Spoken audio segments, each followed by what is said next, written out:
Today is the reckoning, where I go back and look at how wrong I was for my preseason power rankings for spring split. Now, normally I go back and I don't feel too bad about it, even with the teams I missed. I think this is the most wrong I have ever been. I haven't double checked that, but I feel like teams are just wildly out of place. The way I normally judge myself is that if a team was within one of where I put them, if I said they were fifth and they're fourth, that's pretty accurate. And there's usually one team that drastically overperforms or one team underperforms. And I end up with something decent. Here, I feel like I completely missed the mark. So we're going to go through and I'm going to talk about what went differently than expectations. And then maybe some stuff about getting into playoffs for the teams that made it in there. We'll start at the bottom for my predictions and then where they ended. Immortals, I had them 10th. They finished 9th. And I think this team was largely what I expected them to be, with the fact that Dignitas was just way worse than I ever could have anticipated, sneaking in below them. But for the most part, I think my concerns were valid. I think Balulu, when he came in, gave this team a new dimension that if they keep him, I presume, heading into summer, they will be able to find some more wins. I think a lot of the concerns I have around this team are still somewhat true, even with Balulu, who I think seems to be a great leader in game and has a unique champion pool and can help give the team some wins. And him and Revenge might be able to grab some more wins up, but the entire team still feels like it just lacks any sort of cohesion to its identity. Kenby clearly looks better on Marksman champions, his Graves and his Kindred, but those two often get banned out, and he doesn't seem to have a third thing that he's most effective on. He really needs to just find his niche and play that. I'm sick of seeing him on tanks. I've watched it for over a year now, and it does not look good, and I'd rather him just lean into who he is a little bit more. But that does mean that the whole team kind of has to accept who he is. And it's difficult because his top laner doesn't really want to play tanks. I think Revenge has shown that he's a little bit more of a carry player, a bruiser, whatever. Kenby doesn't really want to play tanks. We'll have to see what Fleshy wants to do. He is good on engagers and whatnot, but this team has struggles, and they'll need to figure out what their identity is going forward. As much as I love Balulu, and he's very personable and awesome to talk to on the desk, I'm still worried about the team into the next split a little bit. The next team up I had at number 9 was TSM, and clearly based off placings, I'm kind of wrong. They got 7th instead of 9th, but I think if you rewatch some of the logic I used in that, it's not too far off the mark. I just said that this team will have a good identity with scaling, with Maple being a good kind of setup man or late game carry. You have Soul on the weak side. I was concerned about the team playing through Neo. They made a swap, and that's one of the things that's worth noting as you go through this, is sometimes teams make changes which seem to help them out. And I think there was a game or two that Turtle might have won them that they wouldn't have won with Neo over the course of the split. They overperformed my expectations a little bit. I did say that they could break into 5th, 6th with the identity that they have and teams floundering around them. And I definitely think teams like Team Liquid and Dignitas floundered around them and gave them the opportunity to punch into playoffs, but they ended up falling short when it mattered, and that was kind of what I was afraid of happening. If they had a Turtle the whole split who was playing at the level that we saw for this brief period of time, maybe they actually could have completed that kind of playoff push, but at the end of the day, the weaknesses that this team had did kind of rear their head when it mattered most, unfortunately, despite the fact that I think they gave us a better run and picked up more wins than I would have thought, and overperforming my expectations still, even though I acknowledge that this was a possibility and they didn't quite hit the high end of what I was saying they could do. I still enjoyed watching this team play, and I want to see what they do in the future, especially with the Haunter solo situation. I have no idea what that's going to be. Next up, again, I have Golden Guardians at 8th. They overperformed my expectations by 2 as well. I wonder why when you look at Dig and TL, and who might have slipped underneath some of these teams that I had lower. Golden Guardians, again, I feel okay about the kind of asterisks I put on my predictions, which was if Gory comes in and lives up to the Scrim Rumors hype that I have been hearing about him a little bit, then maybe this team has the chance to punch above their weight class. That did happen. Gory was incredible. We'll see when the All-Pro voting comes out exactly how incredibly people think he was, but I think he added a dimension to this team that was clearly lacking. I do like River a lot, and his early games are good, but I don't know if he actually can carry the team quite the way that they might need or something like that. But I will say the run that they went on and the wins they picked up were definitely different than I had maybe imagined them doing. I thought River and Gory would be a good 2v2 that could snowball games. I underestimated who he's roaming potential. I underestimated Stixay's carry potential. Stixay had a very good run in the middle of the split that I was not anticipating at all. So yeah, the mid jungle I kind of got right. The bot lane I did not get right at all. Licorice kind of was one of the concerns and did seem like it a little bit over the course of the split. So this was a team I was half right, half wrong on. I definitely felt like I was more concerned about their carry potential. And I think Stixay showed that with gold, he actually was quite good. This is a team I'm optimistic for in playoffs.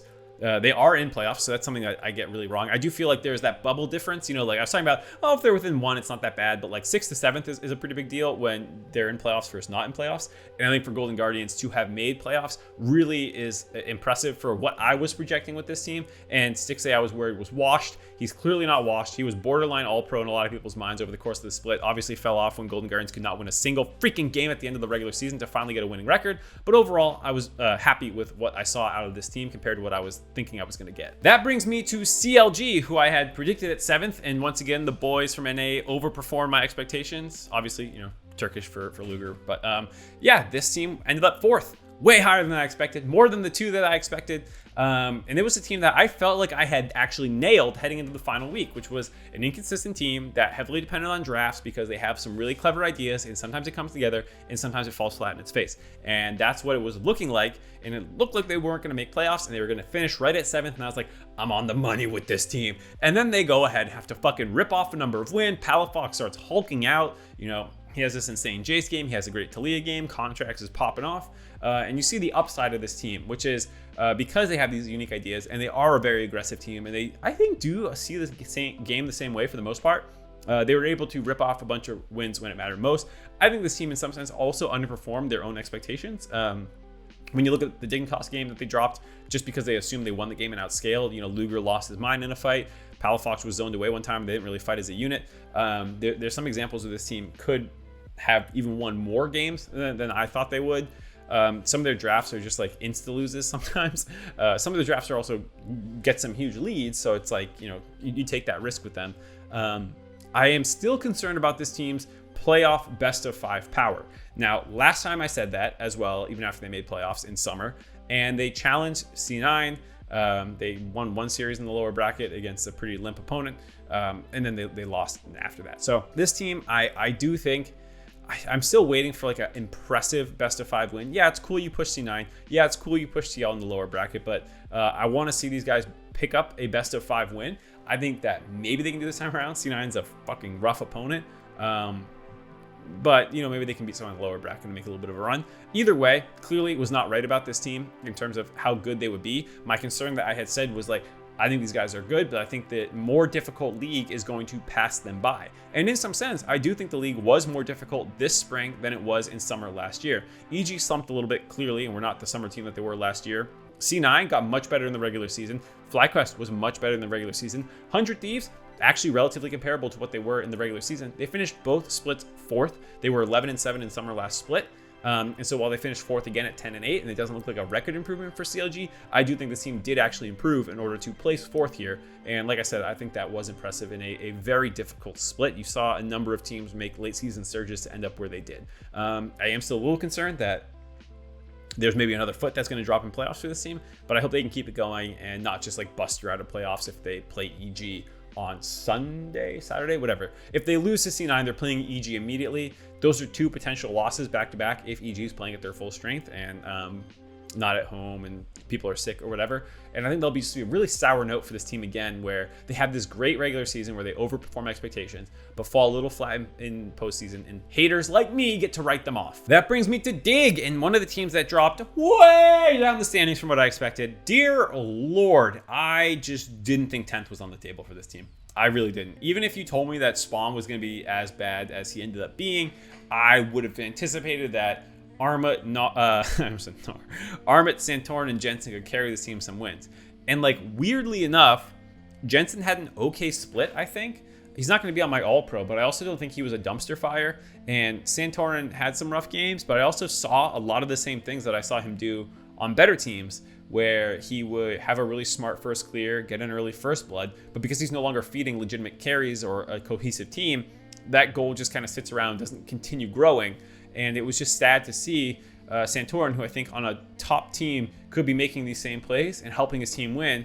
But here with Dignitas, it was just never enough. Armut was just really, really hit or miss this split. There were some games where it was like, oh yeah, this is the guy that I was excited about. And there was just a lot of games where he just didn't manifest at all. And it's a team that even now I have a hard time believing they were as bad as they were. Tomo coming in kind of revitalized this team. They did have Biofrost and Ignar that they were splitting time with, but obviously Ignar coming in didn't like save the team. The best the team looked was once Tomo came in. They were more competitive, and I saw that they could, if like this was the roster the whole time, pick up way more wins than they got here, and they actually wouldn't be 10th place. But like we're talking about going from maybe 3 wins to like 7 wins with Tomo and still really not making a playoff push, probably. I don't know, maybe like even 7 is like, that's 4 more wins. That's pretty optimistic.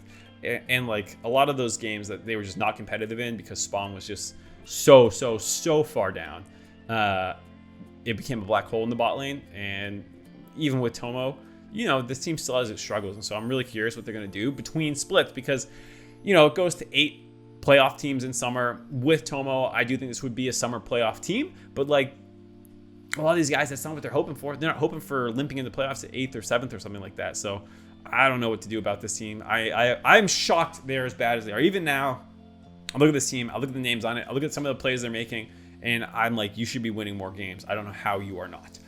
This was probably the team I would say I was most wrong on this entire split.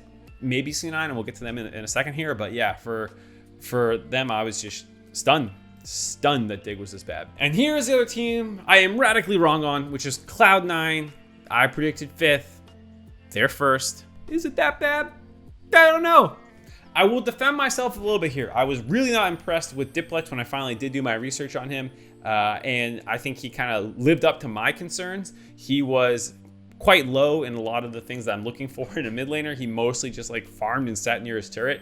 And I think that impacted how Blabber approached the game. Blabber didn't have a very impressive first round robin. And even though the team was 7-2, they felt a little ceiling. I think this team would have lost more games in the second round robin as other teams continue to chase them a little bit. I think that they benefited from having 4 of the 5 returning players playing on this team again from summer last year to spring, and gave them a little bit of a faster start than they might have gotten.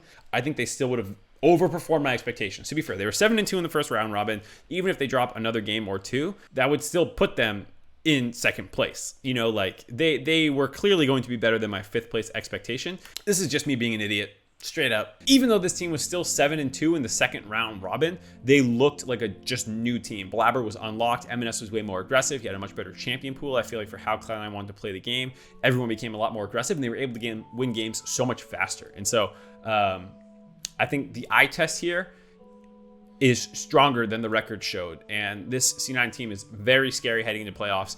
Probably the favorite to win the whole thing. Alrighty, Team Liquid, who drank the Kool-Aid of TLCK and outworking them, and the whole Korean mindset, grind set approach, and everyone's on the same page. And, you know, it's just one of those things where you just get blinded with the hopium. I really hope that this team could pull it off. I had concerns about how the roster was constructed, you know, with Pioshik coming over, and like he was maybe the 5th most important person on that championship winning team. And Summit was so hit or miss towards the end of his time here last time.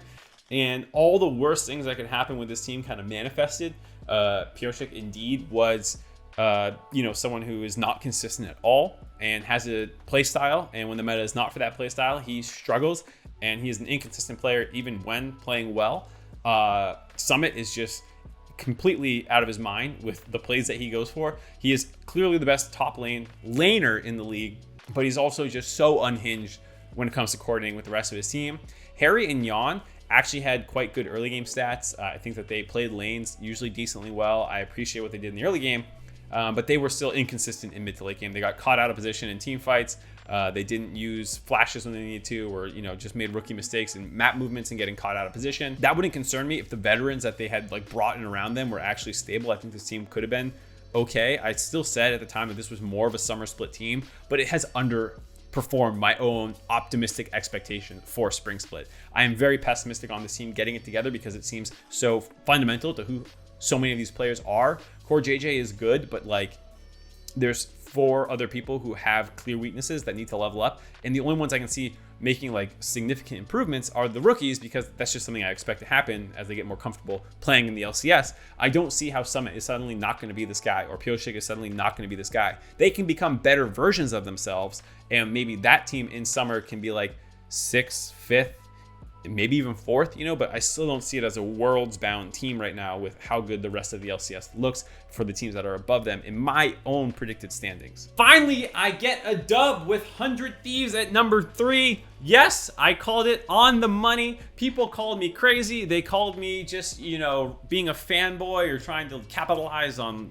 oh, the GOATs are back or whatever. But I legitimately did believe in this team to be this good. Yes, it did come later in the season. There was a very rough patch in the middle that made me doubt everything that I thought about them. But at the end of the day, it came together. I think Closer's an absolute beast. I said that this team would start slow and then ramp into playoffs. And that's basically what happened. It was just a slightly hotter start than I thought and a slightly bigger dip in the middle. I thought it would be a slower ramp into more consistency. Something was clearly broken with the team, it felt like, in the middle of the split. It involved a coaching change, which was necessary.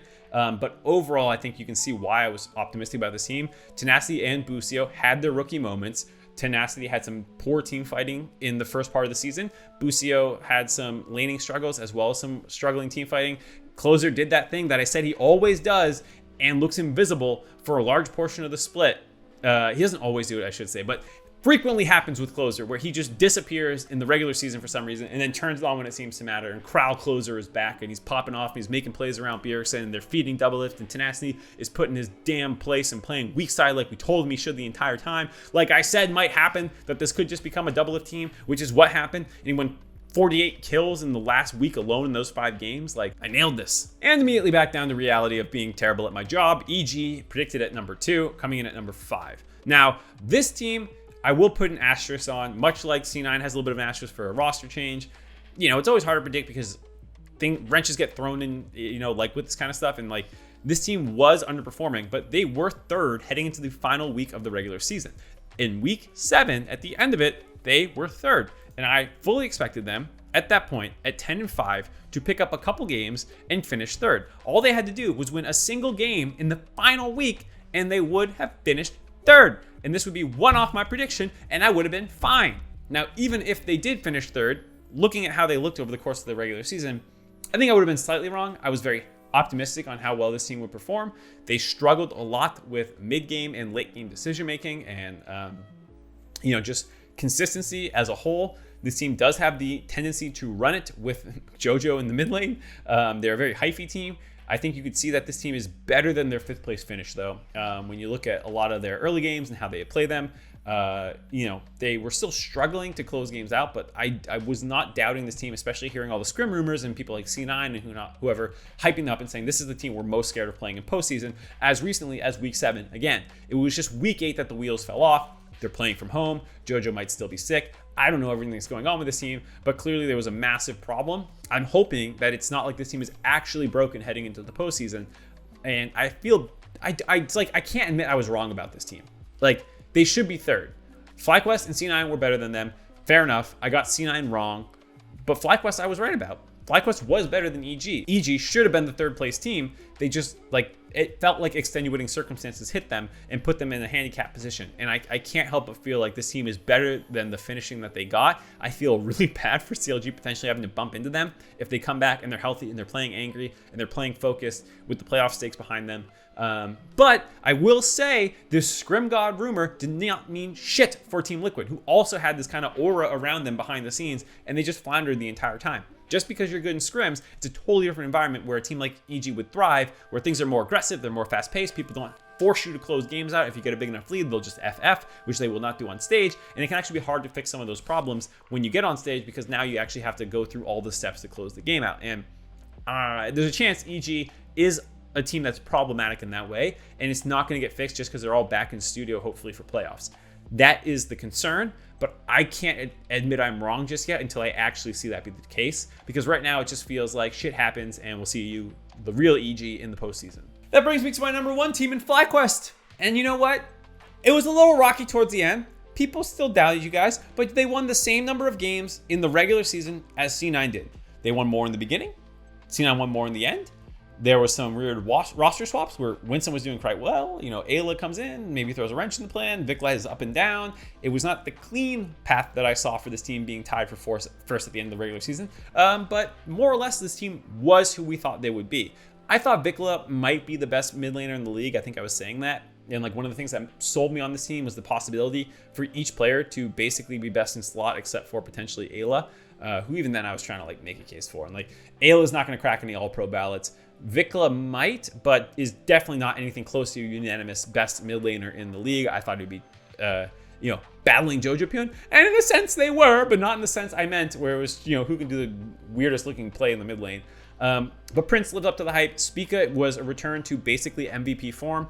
He was incredible, I would say, and Impact was his usual self. Solid, unbreakable in the top lane, it felt like, and bringing a lot to the team.